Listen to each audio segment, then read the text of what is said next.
ஏன்னா குடும்பத்தில் இருக்கவங்களோட நலன் தான் உன்னோட சுய நலன்னு வாழ்றவ.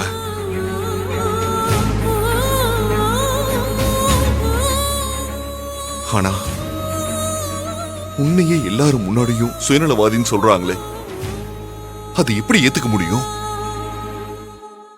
அனுவோட ஆபரேஷனுக்காக தான் அந்த 10 லட்சத்தை செலவு பண்ண போறோம்னு அவங்க கிட்ட சொல்லிரு. இல்ல, ஆபரேஷன் பண்ணலனா அனுவோட உயிருக்கு ஆபத்துங்கிற உண்மையை மறைக்கிறதால உயிரோட இருக்கிற உன்னை அணுவா வார்த்தையால கொன்னுகிட்டு இருக்காங்க. அணுவுக்கு இதயத்துல பிரச்சனை இருக்குன்னு டாக்டர் சொன்ன நாள்ல இருந்து அவளுக்கு எதுவும் ஆயிடக்கூடாதுன்னு ஒவ்வொரு நாளும் அவளோட இதய துடிப்பை விட நீதான் அதிகமா துடிச்சுக்கிட்டு இருக்க. உண்மை தெரியாத அவங்களால எதையுமே உணர முடியாது.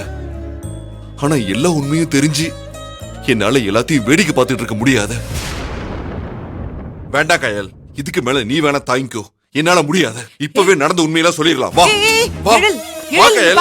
இல்ல கயல், உன்னை தப்ப நினைச்சவங்க நினைப்பு தப்புன்னு அவங்களுக்கு புரிய வைக்கணும். நீ அப்படிப்பட்டவ இல்லன்னு நிரூபிக்கணும். இதுக்கு மேல உன்னை காயப்படுத்துறதையோ உன்னை அவமானப்படுத்துறதையோ என்னால தாங்கிக்க முடியாது. நீ வா போலாம். வான்னு சொல்றல்ல. சொல்றது கேளு எழில். நான் சொல்றது நீ கேளு. இப்படியும் தெரிய போற உண்மைதானே? அது சொல்றதுல என்ன பிரச்சனை இப்ப? எழில் ப்ளீஸ், அப்படியெல்லாம் இல்ல.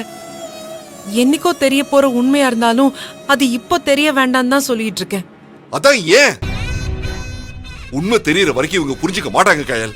ஒவ்வொரு நாளும் உன்னை நோகடிச்சுட்டே தான் இருப்பாங்க. இன்னைக்கு தனம் அக்கா, நாளைக்கு வேற யாரும் உன்னை புரிஞ்சுக்காம நடந்துக்கலாம்ல. அதுக்கு இடம் கொடுக்க வேண்டாம் தான் சொல்றேன். எழில், எதுவும் அப்படிலாம் நடக்காது. இவ்வளவு பிடிவாதமா நீ உண்மையை சொல்ல வேண்டாம் சொல்றதுக்கு என்ன காரணம் கயல்? எழில், அனுவுக்கு ஆபரேஷன் பண்ணலனா அவளோட உயிருக்கே ஆபத்துன்னு இந்த நிலைமையில சொல்ல வேண்டாம். அனு மேலதான் அண்ணா அண்ணி உயிரே வச்சிருக்காங்க. அவங்க மட்டும் இல்ல, நம்ம மொத்த குடும்பமும் அவ மேல எவ்வளவு பிரியமா இருக்காங்கன்னு உனக்கே தெரியும்ல. இப்ப அனுவுக்கு இதயத்துல பிரச்சனைன்னு சொன்னா யாராலையும் தாங்கிக்க முடியாது.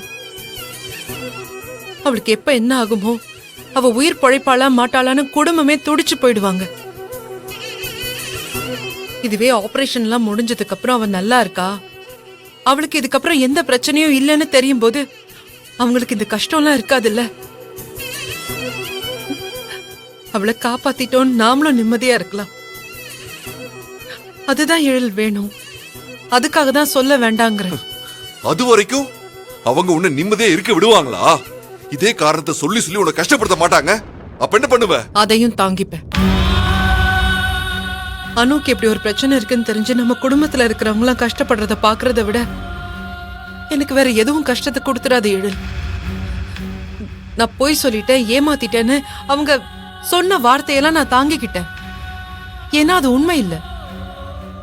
ஆனா நான் உண்மையை சொல்லிட்டா அதை அவங்களால தாங்கிக்க முடியாது. ஏன்னா அது பொய் இல்ல. அனுங்கிறவ அவங்களுக்கு வெறும் குழந்தை இல்ல, வாழ்க்கை. அந்த குழந்தைதான் வாழ்க்கைன்னு அவளுக்காகவே வாழ்ந்துட்டு இருக்காங்க. அவங்க கிட்ட போய் என்ன நீங்க கஷ்டப்படுத்திட்டீங்க, அனுக்கு இதயத்துல பிரச்சனை இருக்கு, அவளோட உயிருக்கு ஆபத்துங்கிறதுக்காக தான் நான் இந்த பணத்தை எல்லாம் கொடுக்கலன்னு சொல்லி அவங்கள கஷ்டப்படுத்த சொல்றியா? இங்க பாரு எழில், என் குடும்பத்துல இருக்கிறவங்க எல்லாம் அனு மாதிரி ஒரு குழந்தைதான். அனுக்கு இருக்கிற பிரச்சனை எப்படி அவளுக்கு தெரியாதோ அதே மாதிரி அவங்களுக்கும் தெரியாது. அனு ஏதாச்சும் தப்பு பண்ணிட்டா நம்ம கோவப்படுவோமா? சின்ன குழந்தை தானே, தெரியாம பேசுறான்னு சொல்லி நம்மள நாமளே சமாதானப்படுத்திக்கிட்டு கடந்து போயிடுவோம்ல. அப்படி இதையும் கடந்து போயிடுவோம். நம்ம குடும்பத்துல இருக்கிறவங்களோட கோவம் எல்லாம் கொஞ்ச நேரம்தான். ராத்திரி சண்டை போட்டா மறுநாள் காலையில அதை மறந்துருவோம். எதையும் யாரும் மனசுல வச்சுக்க மாட்டாங்க. இப்போ இவ்வளவு கோவமா பேசின அண்ணி கிட்ட நாளைக்கே போய் அண்ணி எனக்கு இது வேணும் அது வேணும்னு உரிமையா கேட்டா அவங்க உடனே செய்வாங்க. அவ்வளவுதான் அவங்க கோவம்.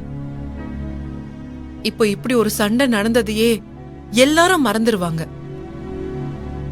நீ இதெல்லாம் பெருசா எடுத்துக்காத, எல்லா பிரச்சனையும் சரியாயிடும். இல்ல கயல், ப்ளீஸ், நான் தான் சொல்றேன்ல. சிஸ்டர்,